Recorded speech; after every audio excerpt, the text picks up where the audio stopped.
Good morning, everybody. It is a pleasure to have you with us today.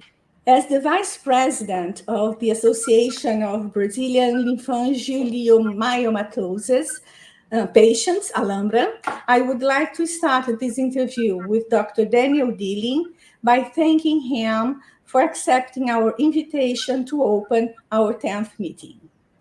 As a LAM patient myself, I am genuinely impressed and thankful by what Dr. Dilling has been doing throughout his career to improve the well-being of LAM patients.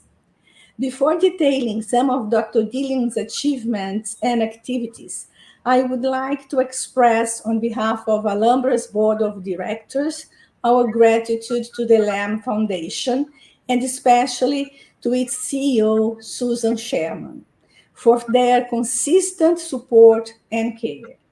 They have spared no effort in addressing the needs and demands of Alambra and the Brazilian LAM patients. Dr. Daniel Dilling, MD, is a professor of medicine in the Division of Pulmonary and Critical Care at the Stritch School of Medicine of Loyola University, Chicago. Since 2010, he has been the director of the LAM Clinic at his hospital, where he currently oversees the care of approximately 140 patients, 140 LAM patients. He also serves as the director of Loyola's Interstitial Lung Disease Program and holds the role of medical director of their lung transplant program. In addition, he conducts clinical outcomes research in interstitial lung disease in LAM and in lung transplant and serves as the site investigator for numerous sponsored or collaborative clinical trials related to these conditions. In 2017, he generously volunteered to become the medical director of the LAM Foundation Circle of Hope, a transplant support group where he assists patients by answering their questions about transplantation and regularly participates in support group meetings for patients from all over the globe. In 2019, he joined the board of directors of the LAM Foundation. Earlier in 2023, alongside a junior colleague, Dr. Dilling published a review article in the Journal of Heart and Lung Transplantation entitled Lung Transplantation and Lymphangioliomyomatosis. This article is aimed at dispelling misconceptions and providing clarity on the best treatment practices for LAM patients seeking or recovering from lung transplants. More recently, Dr. Dilling has assumed the role of interim director of the LAM Clinic Network, a network comprising over 70 clinics serving LAM patients around the world. One of these clinics is the LAM clinic at the Hospital das Clínicas here in São Paulo, led by Dr. Carlos Carvalho and by Dr. Bruno Baldi. Today, Dr. Dilling is here to help us gain insight into the current practices regarding the diagnosis and treatment of LAM, and we are very delighted to welcome him to the meeting. If there is anything, Dr. Dilling, anything else you believe is important for us to know about you, please feel free to do so. Well, thank you for that kind introduction. I'm really happy to be here with you at the meeting. I am a lifelong Chicagoan, and I invite everybody to come to Chicago someday to enjoy, as I do, all of the wonderful cultural opportunities and food and sports and architecture. It has a really important architecture history, and to embrace the great city of Chicago. I wish I could be there with you. I would love to, but it was a very long trip, and I thank you for this invitation. And I also wish I could speak in Portuguese and do this interview in Portuguese, pero puedo hablar en español, pero no en portugués, así que lo siento. Very good. Perhaps I'll learn someday. You're very right to be so proud of Chicago. I know the city already, and I hope someday you can come to Brazil and we can have a more personal interaction. It's going to be a very great pleasure to have you here with us someday. Okay? Yes. Okay. So let's proceed then to our interview, to which we gave the title Diagnosis and Treatment of Lamb, What Exists and What is Coming. Beforehand, I would like to thank Indira Luz, a lamb patient, who is behind the scenes giving us all the technical support necessary. Thank you, Indira. Okay. So let's start talking about the diagnosis of lamb. I have 3 questions about this subject. Could you provide, Dr. Dilling, a brief overview of the state of the art regarding the diagnosis of lamb? Okay, so as we know, lamb is a lung disease that involves having a number of cysts that are seen on a CT scan of the lungs. Sometimes it is discovered because the patient has developed shortness of breath and testing has shown those cysts. Perhaps sometimes they had a pneumothorax and the workup testing of that pneumothorax with a CT scan showed the cyst. Other times a CT scan was done for some other reason and accidentally showed us that there are cysts on the lungs. So all 3 of these pathways are the common ones to coming to the situation where you need to make a diagnosis for these cysts. The first and most important thing, first step for investigating the question is to have a very careful look at the CT scan itself. The CT scan of the lungs by itself will not be adequate to make a confirmed diagnosis of lamb, but the appearance of the cysts is an important element in how we approach it. Because in lamb, it is usually what we call a homogeneous, or sort of throughout all parts of the lungs, that there are cysts, that they are usually rounded, that they have a thin wall, and that pattern of distribution of the cysts is helpful in us moving towards a diagnosis of lamb, or perhaps moving towards some other kind of diagnosis of cystic lung disease. So once we have the right CT scan, we need one more thing to try and give us the confirmed diagnosis of lamb. So the things that we may look at are the following. Number 1, maybe there is also a scan or an ultrasound of the kidneys, and there might be a lesion on the kidneys or a tumor on the kidneys called a a tumor on the kidneys called an angiomyolipoma or an AML. These are benign, but they can occur in about 30% of people with sporadic lamb, and even more, almost everybody if they have tuberous sclerosis lamb.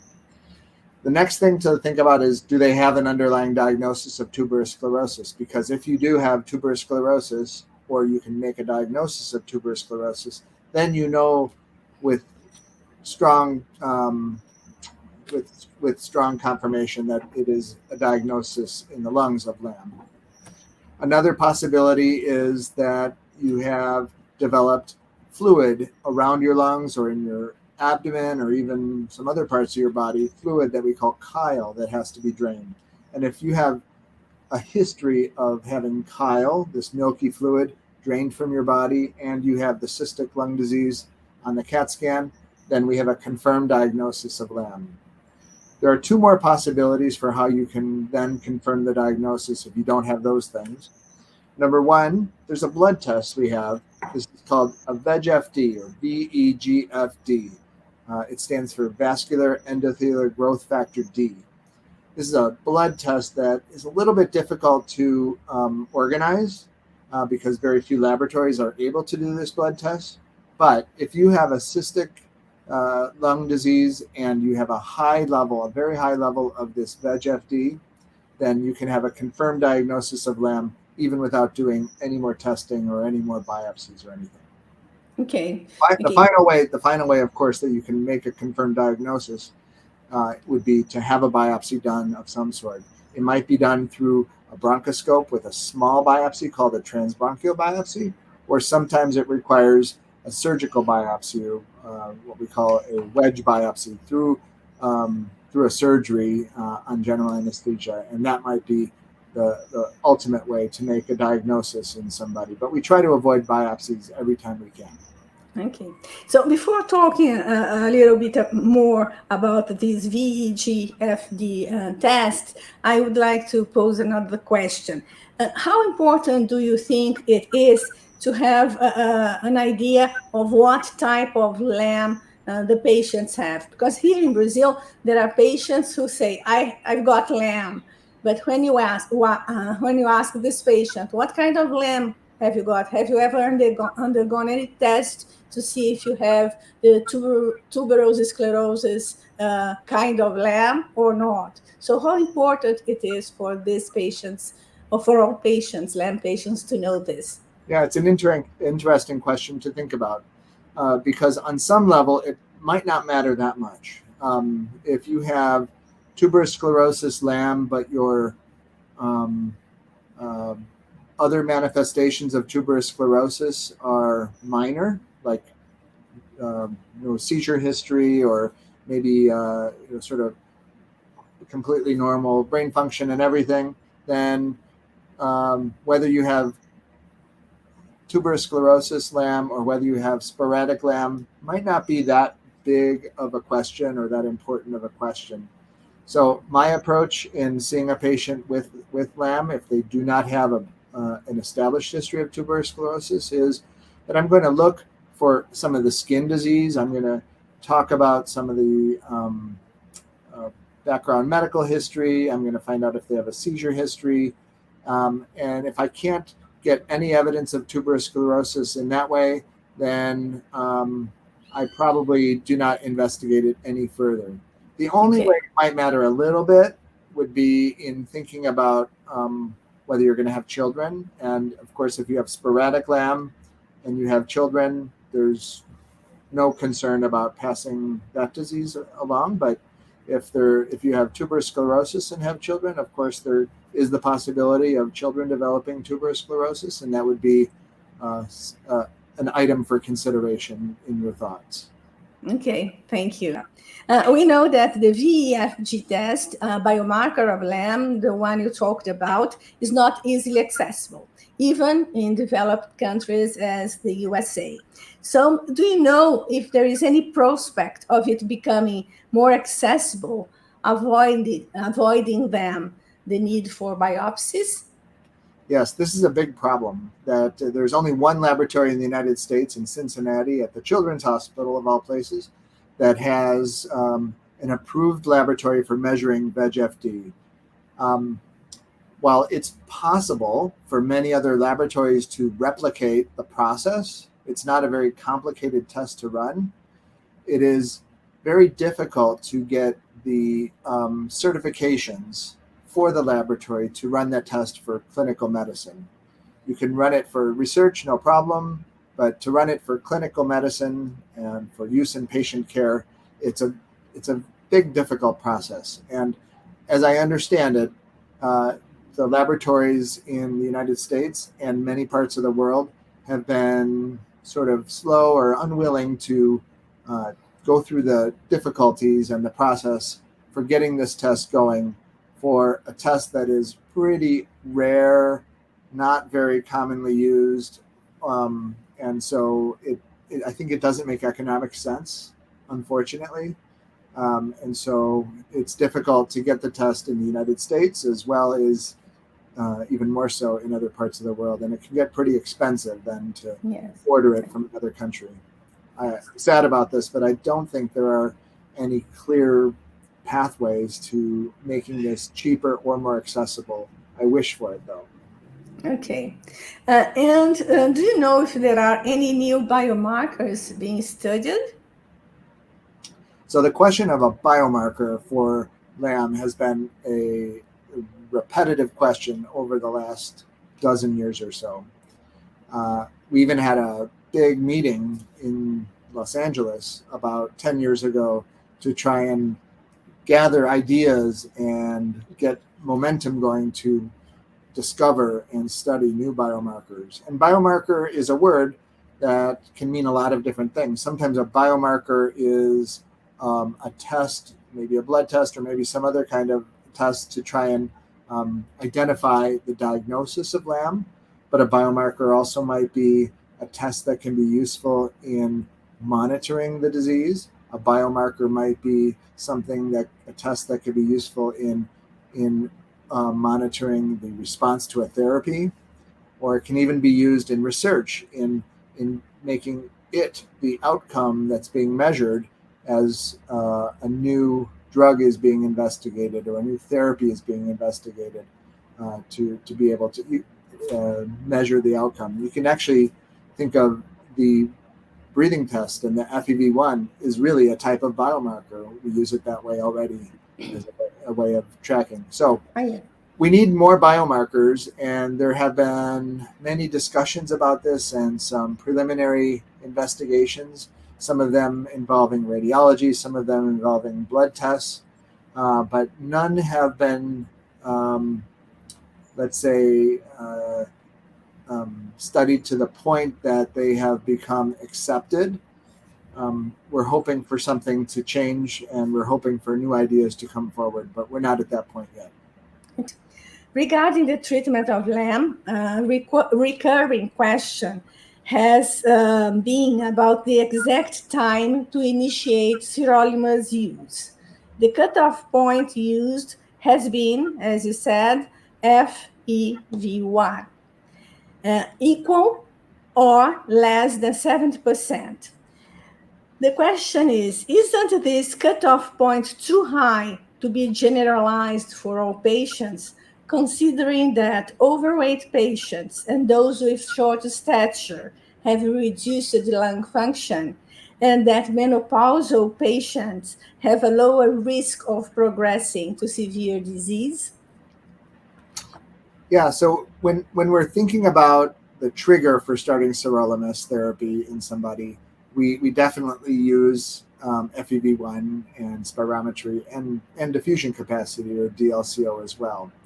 And it's true that there can be other factors that can influence that number. And in the clinic with the doctor and the patient, we really have to think about whether those other factors are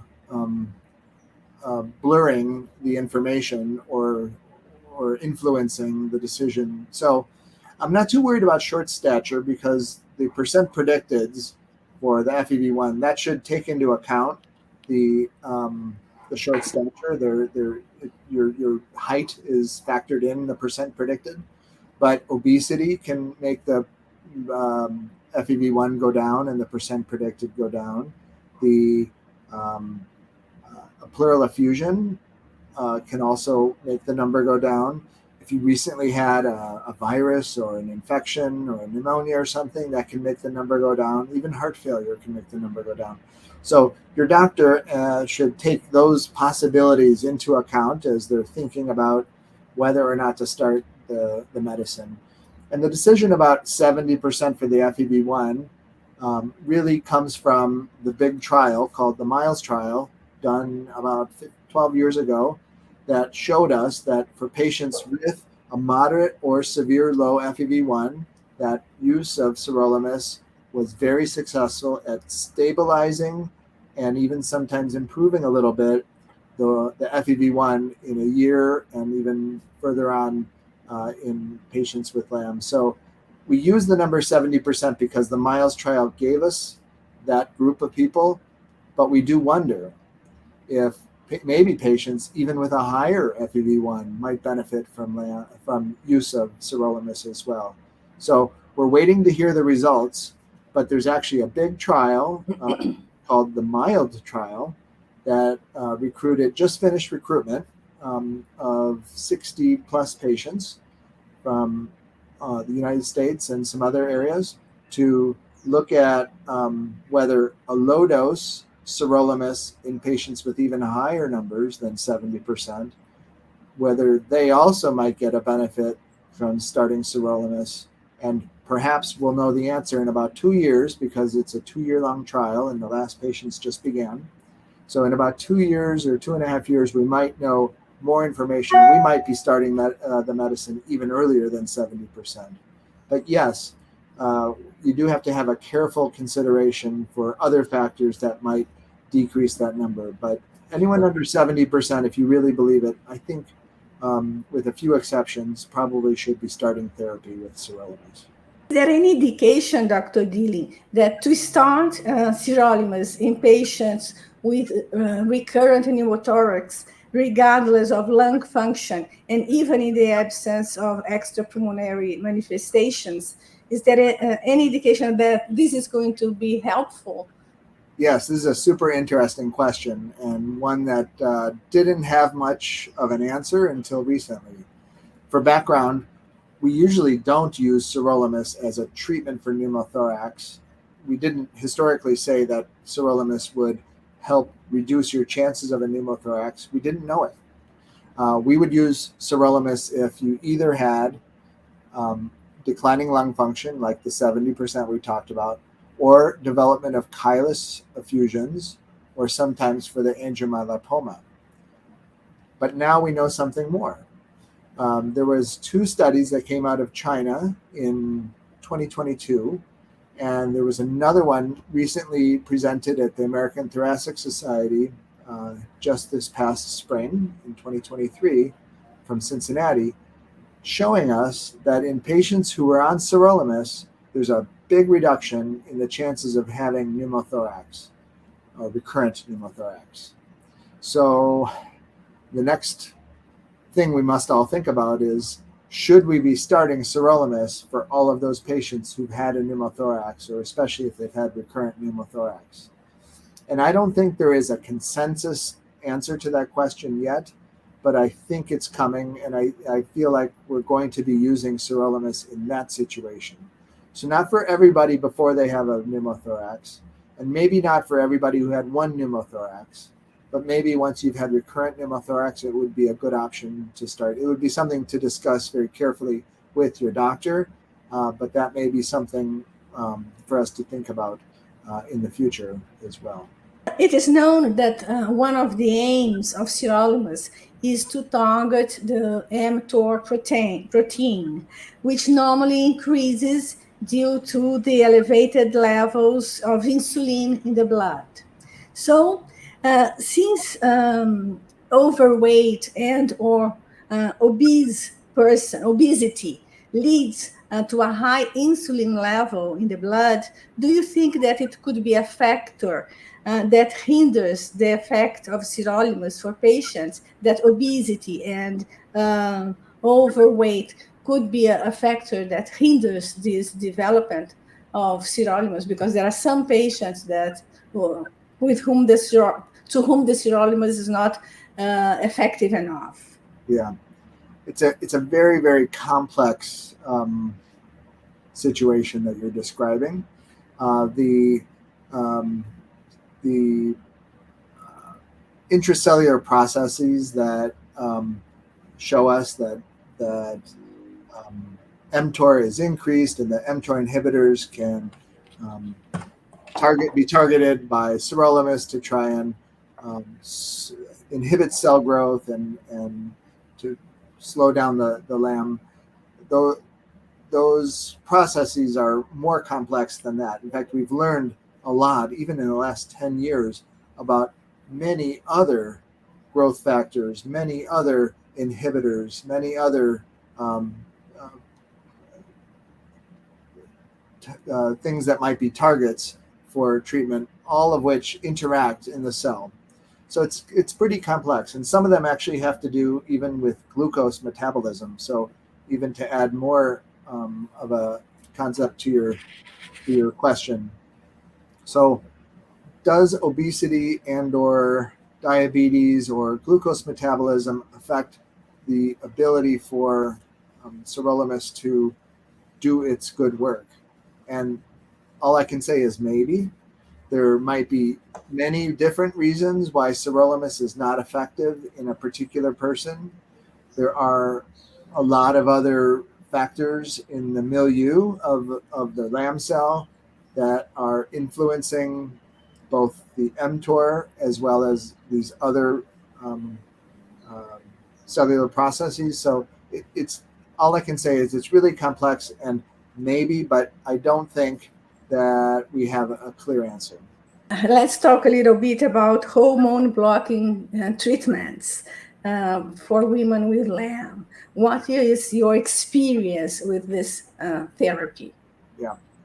So we go back in time before I was a doctor in the 1980s, and we knew that this was a disease that affected women almost exclusively, that there was hormone influence because of the way it could become worse during pregnancies. We knew that there were some hormone. We later learned that there were hormone receptors for estrogen and progesterone on the cells. There was a period of time in the 1980s when oophorectomy was recommended and later analyzed and found to not really have any significant influence on the disease. Later, progesterone was used as a treatment to try and suppress the estrogen and all these hormonal influences, and that was a common practice into the 90s. Later reviewed and found probably not to be effective, and we stopped doing that.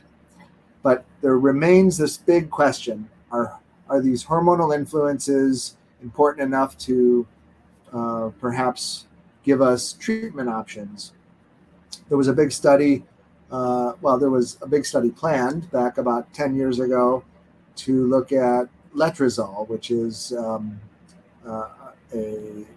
drug that can shut down estrogen production in the ovaries, and that study was completed, but there weren't enough patients in it to give conclusive answers, except to say it's safe. But we never really learned if it was an effective therapy. But people continue to question that, and then other ideas for Lupron or something called GnRH inhibitors is also something that has been described as a possible future treatment option. We need more study. We don't have any information right now to say that any hormone therapies are effective or recommended. Let's talk a little bit about pregnancy. How harmful can pregnancy be for LAN patients, and mainly to those LAN patients who are using sirolimus? Yeah. So this is a really tough one. This is a really tough situation because many patients with LAM are young women, perhaps young women who are just starting to have families or haven't had children yet. And so this is a complicated discussion, and one that has to be very carefully taken with the patients and their families. Some patients I've seen, some patients that during a pregnancy can have some very difficult complications. Pneumothoraces can become more numerous or difficult to manage. Oxygen situation can become more difficult, and these complications can have effects on the mother's health as well as the baby's health. And so that makes us concerned about pregnancy in someone with LAM. At the same time, though, the need to have children is a powerful one and an important one. And I have also had patients who have chosen to have children, even though they, sort of understand the potential risks. And I've seen them go through more than once. I've seen patients go through pregnancy without any difficulties at all. I see them more often. I try to anticipate any questions, and they have a special high-risk obstetrician seeing them to try and monitor the fetal health through the whole pregnancy. And I've seen some things go very smoothly too. So it can go both ways, but the one thing that's very important is that the patient makes a decision with with a good conversation, with information, and not without it being very carefully described. The question about sirolimus is a different one because sirolimus is not officially considered a safe medicine for fetal health. And so, with that said, there are potential concerns about fetal development if the mother is taking sirolimus. At the same time, there would be concerns about fetal health if the mother's disease gets worse. So you're trying to balance the benefit of treating the mother with the sirolimus and the potential risk of the drug to the fetal health itself.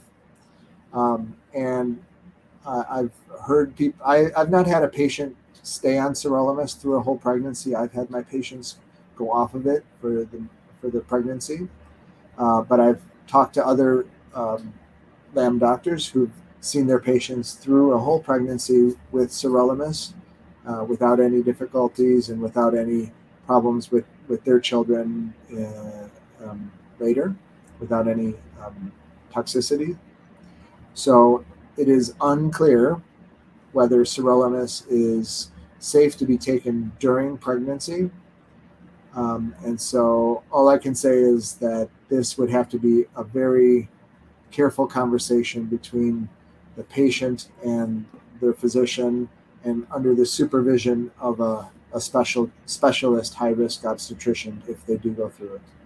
In a presentation at the fourth virtual LAM action meeting, Dr. Debbie Clements from the University of Nottingham briefly discussed her research founded by the LAM Foundation on an existing medication used to treat another condition, which may be used in conjunction with sirolimus or separately from sirolimus in LAM treatment. What do you know about this research, Dr. Dilling? And do you know if there are other studies on drug repurposing other than this conducted by Dr. Clements? Yeah, the idea of finding drugs that already exist and that already have gone through some of the early phase studies about safety is super attractive, not just for them, for all kinds of diseases. If you can accelerate the process of getting to an effective therapy if the drug already had some pre-existing use and went through all the testing already. So I didn't know exactly the lecture that you're talking about, so I went and listened to it recently. And so Debbie works with Simon Johnson in the Nottingham Lamb Clinic and Research Facility. And I know that a lot of their work has had to do with looking at lung remodeling and extracellular matrix deposition, and two kinds of processes called the MMP and the capsaicin K inhibitors are things that they've thought about in their work. So I don't know. She was not able to disclose information about what the target was or what the drug was because I think they're so early in their investigations right now.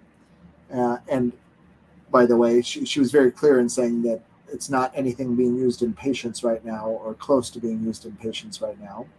But I would guess that given the record of research that they have, that it probably is something in those. And so there are some drugs that have been utilized in the past for other diseases in MMP and in capsaicin K, and perhaps it's one of those, but I don't know for sure. There is another drug called sodium chromoglucate that Dr. Johnson, I think, is introducing into clinical trials soon. Good news. Anyway, so a general recommendation for managing pneumothorax in lamb patient is to perform pleurodesis as soon as the first episode occurs to prevent future ones. However, it has been observed that some doctors prefer to wait for nectar regression of pneumothorax or opt for closed drainage. What is your personal idea, your personal experience, in fact, on this matter? I've observed the same thing in our country with many doctors who choose not to do a pleurodesis after the first pneumothorax. And the reason for this is actually quite sensible. The long-standing teaching and the long-standing approach to a pneumothorax in a person is you're allowed to have one pneumothorax, but you don't get a pleurodesis on the first one. If you start to have recurrent pneumothorax, then a pleurodesis is a good idea. The difference here is that if you know the patient has cystic lung disease like LAM, then you know that they're at a very high likelihood of having the recurrent pneumothorax. So the recommendations about pleurodesis have been modified just in the past 10 years or so to say that still a person should have a pleurodesis only if they have a recurrent pneumothorax, with the exception of people with cystic lung disease or LAM. Because the high risk of having it happen again, it's recommended that the pleurodesis be done at the first pneumothorax, at the time of the first pneumothorax. But it's also important, one more piece here, is that it's recommended that it be what's called a mechanical pleurodesis. That's instead of a talc pleurodesis. Talc is like a yes, we know. powdery material that can be put into the chest to make the lungs stick to the chest wall, but it can become very sticky. And if someday that woman needs a lung transplant, it becomes very difficult to remove the lungs and put the new ones in. So for someone with LAM, just knowing that it might be needed in the future to have a lung transplant, it's recommended to have a mechanical pleurodesis, which should be done by a surgeon in an operating room through a procedure called VATS.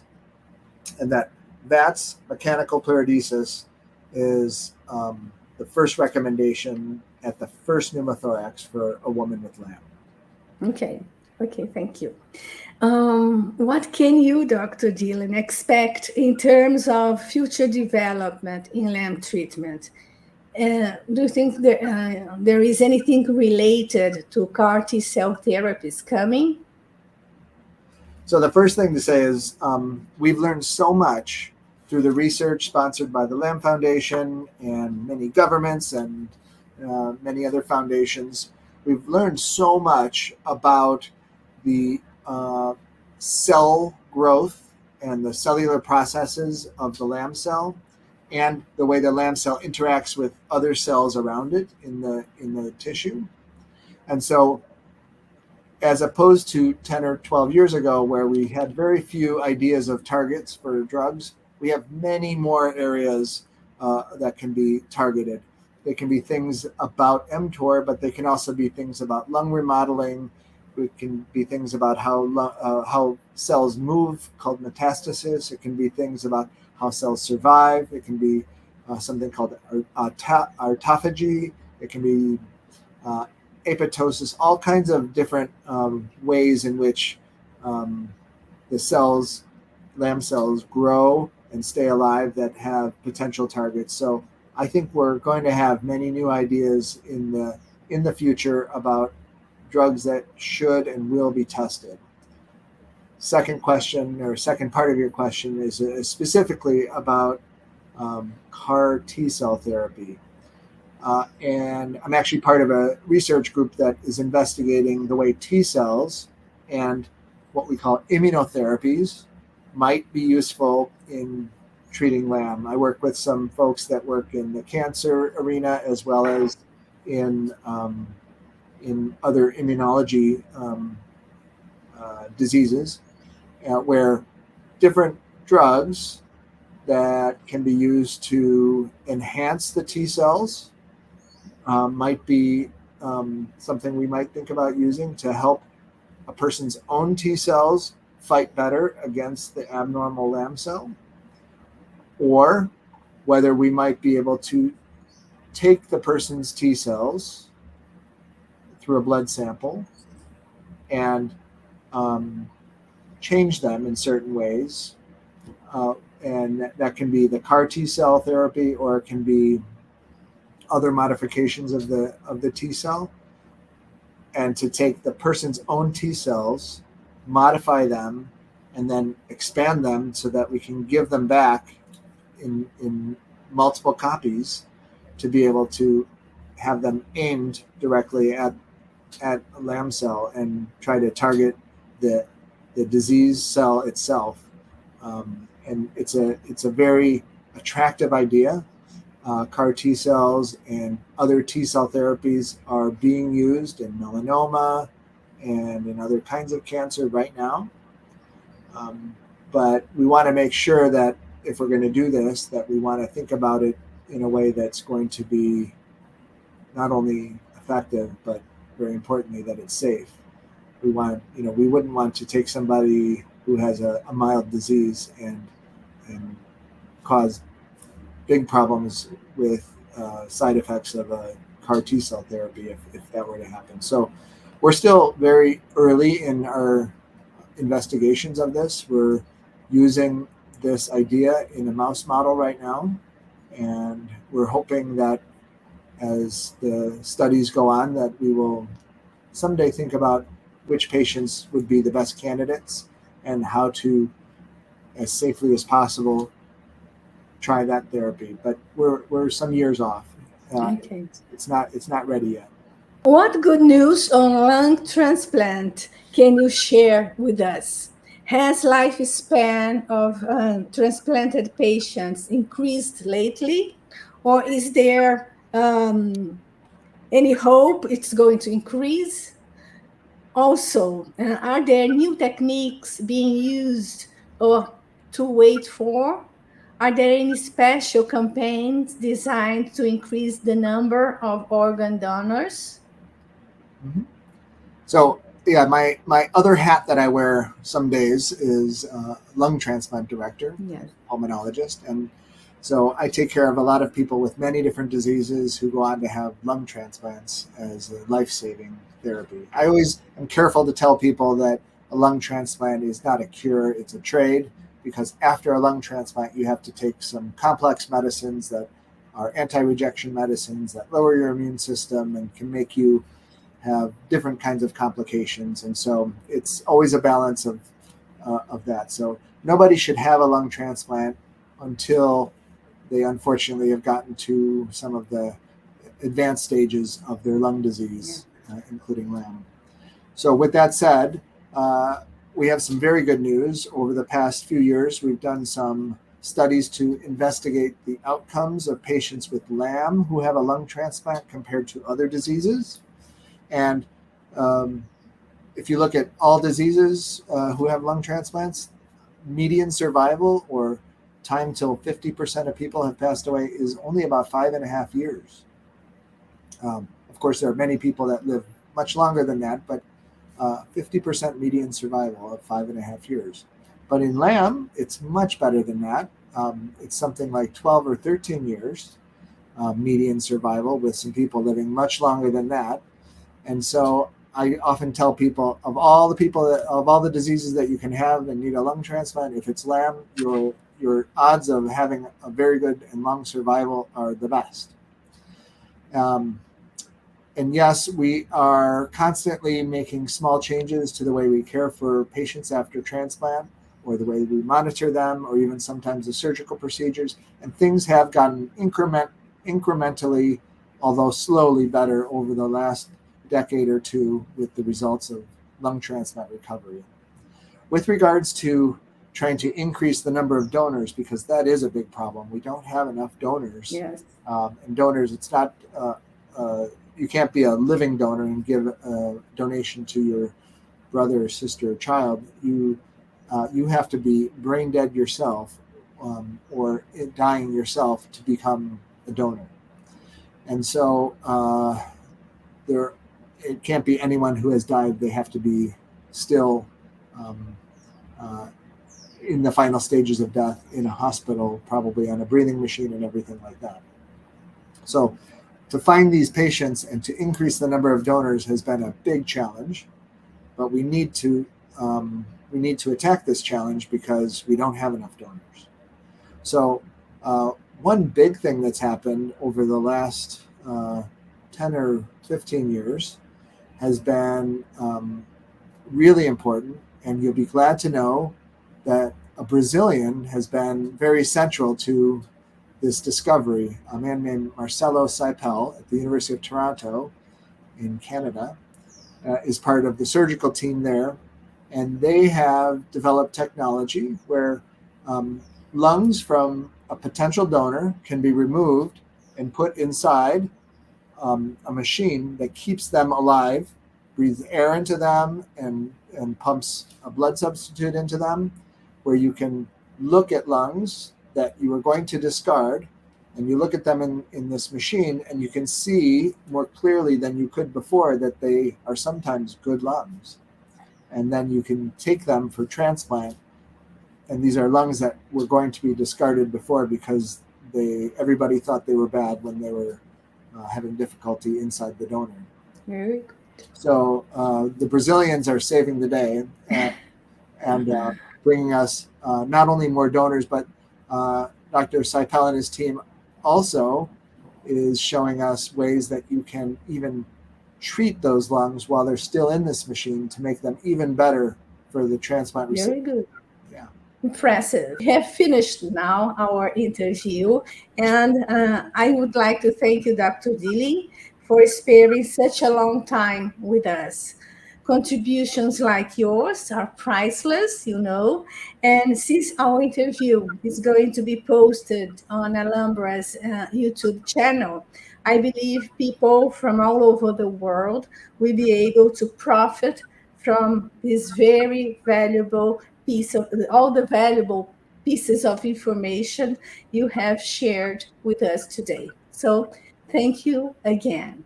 Thank you.